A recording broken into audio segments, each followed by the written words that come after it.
بسم اللہ الرحمن الرحیم۔ السلام علیکم دوستوں، اپنی نیکسٹ ویڈیو کے ساتھ آپ کو ویلکم کرتا ہوں اپنے اس چینل میں اور اپنی اس ویڈیو میں۔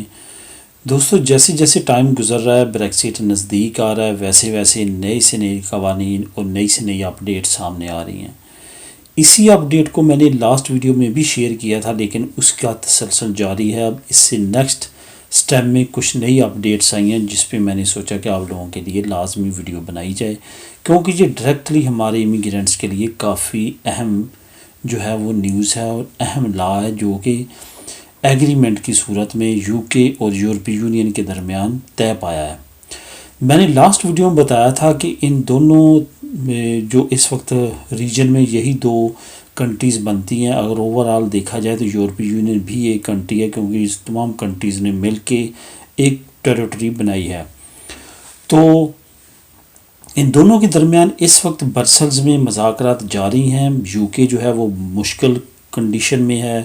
اس وقت جو پلڑا بھاری ہے وہ یورپی یونین کا بھاری ہے، کیونکہ یو کے ایک قسم کا منتیں ترلوں پہ اتر آیا ہے۔ یو کے جو پرائم منسٹر ہیں، انہوں نے بہت زیادہ زور کے ساتھ اپنی عوام کو بھی کہا ہے کہ اگر یہ ڈیل نہ ہو سکی تو آنے والے وقت میں کرونا سے بڑا اکنامک کرائسس یو کے میں آ سکتا ہے، جس کی وجہ سے یو کے تمام بڑے بڑے لیڈران بھی پریشان ہیں۔ خاص طور پہ وہ طاقتیں جو اس وقت کہتی تھیں کہ بریکسٹ نہ کرو، وہ بہت زیادہ کرٹیسائز کر رہی ہیں کہ انہی دنوں کے لیے انہوں نے منع کیا تھا کہ بریکسٹ نہ ہو۔ بہرحال حالات اسی طرف جا رہے ہیں۔ بریکسٹ جو ہے وہ ڈیل ہوتی ہے یا نہیں ہوتی، بریکسٹ ہونا ہی ہے۔ ایک مرتبہ یو کے نے علیحدہ ہو جانا ہے۔ اگر ڈیل نہیں ہوتی تو عوام جو یو کے کی ہے اس کے لیے بہت بری خبر ہے، کیونکہ وہاں پہ آلریڈی انفلیشن ریٹ بہت ہائی ہے یورپ کی نسبت۔ وہاں پہ ہر چیز اور ضروریات زندگی چیزیں مہنگی ہیں، لیکن اگر ڈیل نہیں ہوتی تو وہ چیزوں کی قیمت اور زیادہ بڑھ جائے گی، جو کہ برٹش اکانومی کے لیے اور برٹش لوگوں کے لیے اچھی خبر نہیں ہوگی۔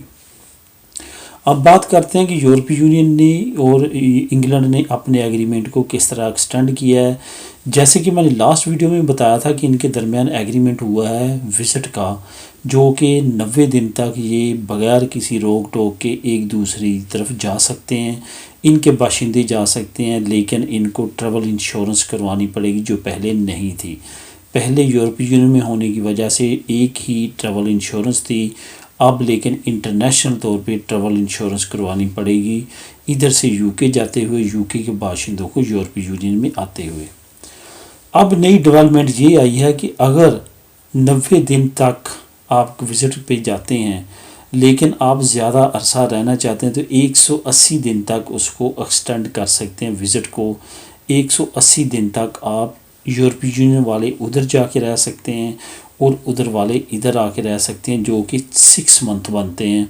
6 مہینے تک آپ لیگلی وزٹ پہ جا کے بغیر کسی ویزے کے وہاں پہ رہ سکتے ہیں، اور یو کے باشندے یہاں پہ رہ سکتے ہیں۔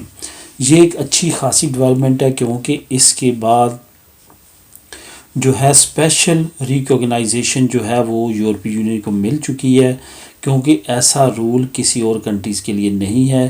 اس وقت یو کے کی کنڈیشن یہ ہے کہ کافی چیزیں جو ہے وہ یورپی یونین اگر منوانا چاہے تو یو کے سے منوا سکتا ہے، اور اسی طرف یورپی یونین جا رہا ہے، کیونکہ اگر ڈیل نہ ہو تو سب سے بڑا نقصان انگلینڈ کو ہوگا، اور انگلینڈ قطعاً یہ نہیں چاہے گا کہ اس کی ڈیل نہ ہو، کیونکہ اس کو ٹیکس کی مد میں بہت زیادہ ایکسپینسز اس کو دینے پڑیں گے، جو کہ ابھی یورپی یونین میں رہتے ہوئے اس کی بچت ہو رہی تھی۔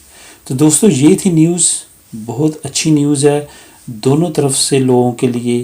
اب زیادہ دیر جو ہے آپ وزٹ پہ جا کے رہ سکتے ہیں، وزٹ کے دوران آپ وہاں پہ اپنا ورک پرمٹ تلاش کر سکتے ہیں، اس طرح کے اور لوازمات اگر آپ کرنا چاہیں تو وزٹ پہ جا کے کر سکتے ہیں۔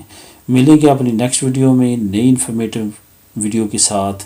دعاؤں میں یاد رکھیے گا۔ اللہ حافظ۔